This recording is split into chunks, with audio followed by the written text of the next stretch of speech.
देखिए, अपनी उद्दंडता, उच्छृंखलता और सनक से संसद के सत्र को एक प्रकार से पूरी तरह अव्यवस्थित करने के बाद, सत्र के तुरंत बाद कांग्रेस के औपचारिक प्लेटफॉर्म से राहुल गांधी जी ने जो असभ्य, अशोभनीय, निंदनीय भाषा का प्रयोग किया है, वो ये दर्शाता है कि शायद अब कुंठा में राहुल गांधी सभी प्रकार की पराकाष्ठाओं को पार करते चले जा रहे हैं। प्रधानमंत्री जी के प्रति जो शब्द प्रयोग हुआ है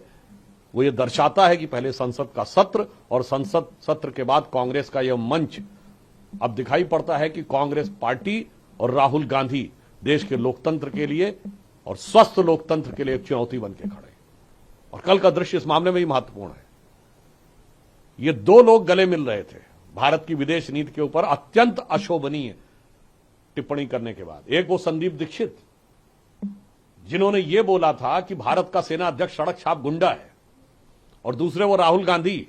जिन्होंने जेएनयू में जाके भारत तेरे टुकड़े होंगे इंशाअल्लाह कहने वाले लोगों का समर्थन किया था। देश की जनता को समझना चाहिए कि ये दो लोग,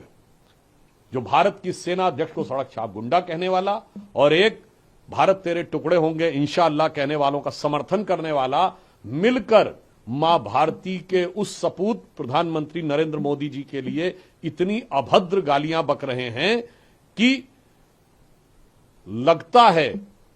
कि अब देश को भली भांति समझना चाहिए कौन देश के हित की बात कर रहा है और कौन एक गहरे षड्यंत्र का हिस्सा बन रहा है। जो कुछ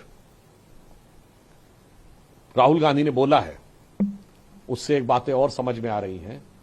कि अब ये उनकी उद्दंडता विक्षिप्तता में बदलती जा रही है। यह भी बात स्पष्ट समझ में आ रही है कि ऐसा लगता है